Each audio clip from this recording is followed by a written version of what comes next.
ಇತ್ತೀಚೆಗೆ ಆನ್ಲೈನ್ ಬೆಟ್ಟಿಂಗ್ನಿಂದ ಮನೆ ಮಠ ಕಳ್ಕೊಂಡ ಅದೆಷ್ಟೋ ಉದಾಹರಣೆಗಳನ್ನು ನೋಡಿದ್ದೀವಿ. ಆದರೆ ಬೆಟ್ಟಿಂಗ್ನಂತೆ ಟ್ರೇಡಿಂಗ್ ಚಟ ಕೂಡ ಜಾಸ್ತಿ ಆಗ್ತಿದೆ ಅನ್ನುವಂಥ ಆಘಾತಕಾರಿ ಮಾಹಿತಿ ಸಿಕ್ಕಿದೆ.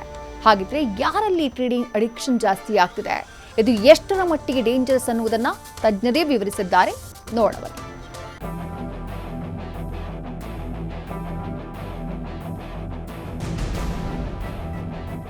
ಟ್ರೇಡಿಂಗ್ ಇತ್ತೀಚೆಗೆ ಯುವಕರನ್ನ ಅತಿ ಹೆಚ್ಚು ಆಕರ್ಷಿಸ್ತಾ ಇರುವಂತಹ ಶೇರ್ ಮಾರ್ಕೆಟ್. ಅದ್ಯಾಕೋ ಏನೋ ಈ ಟ್ರೇಡಿಂಗ್ ಅಡಿಕ್ಷನ್ ದಿನೇ ದಿನೇ ಜಾಸ್ತಿ ಆಗ್ತಾನೆ ಇದೆ. ಎಷ್ಟರ ಮಟ್ಟಿಗೆ ಅಂದ್ರೆ ಅತಿಯಾದ ಅಡಿಕ್ಷನ್ ನಿಂದ ನಿಮ್ಯಾನ್ಸ್ ಮೊರೆ ಹೋಗ್ತಿದ್ದಾರಂತೆ. ಈ ರೀತಿಯ ಚಟದಿಂದ ಯುವ ಜನತೆ ಮನಸ್ಥಿತಿ ಹಾಳಾಗ್ತಿದೆ ಅಂತಿದ್ದಾರೆ ಮನೋವೈದ್ಯರು. ಜೊತೆಗೆ ಈ ಬಗ್ಗೆ ಆತಂಕವನ್ನು ಹೊರಹಾಕಿದ್ದಾರೆ.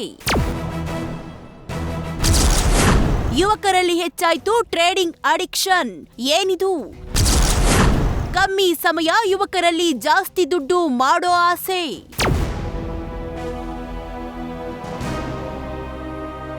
ಹೌದು, ಮಿಡಲ್ ಕ್ಲಾಸ್ ಯುವಕರಲ್ಲಿ ಕಮ್ಮಿ ಸಮಯದಲ್ಲಿ ಹೆಚ್ಚು ಹಣ ಮಾಡಬೇಕು ಅನ್ನೋ ಆಸೆಯೇ ಈ ಅಡಿಕ್ಷನ್ಗೆ ಮೇನ್ ರೀಸನ್ ಎನ್ನಲಾಗ್ತಿದೆ.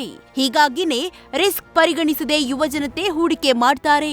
ಮೊದಲು ಲಾಸ್ ಆದ್ರೂ ಸಾಲ ಮಾಡಿ ಇನ್ವೆಸ್ಟ್ ಮಾಡೋಕ್ ಹೋಗ್ತಾರೆ. ಆಮೇಲೆ ಇನ್ವೆಸ್ಟ್ ಮಾಡಿದ್ದೆಲ್ಲ ಲಾಸ್ ಆದ್ರೆ ಮಾನಸಿಕ ಒತ್ತಡಕ್ಕೆ ಒಳಗಾಗ್ತಾರೆ. ಲಾಸ್ ರಿಕವರಿ ಮಾಡಲು ಮತ್ತೆ ಸಾಲ ಮಾಡಿ ಹೂಡಿಕೆ ಮಾಡ್ತಾರೆ.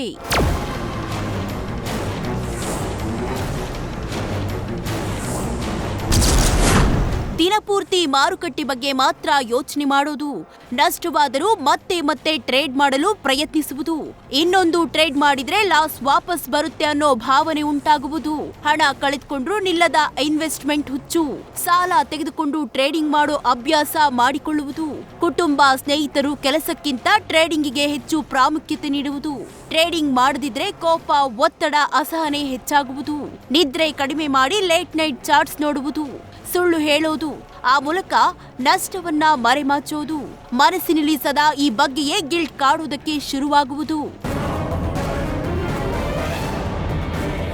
ಹಾಗಿದ್ರೆ ಈ ಟ್ರೇಡಿಂಗ್ ಅಡಿಕ್ಷನ್ ನಿಂದ ಹೊರಬರೋದು ಹೇಗೆ ಅಂತ ವೈದ್ಯರೇ ಹೇಳ್ತಾರೆ ಕೇಳಿ. First thing, I think they can all traders who are get into this problematic trading behavior, they should discuss with the family members. They should let the family member that they are finding it difficult to trade, because most of our families are very supportive and they will definitely help their family members also.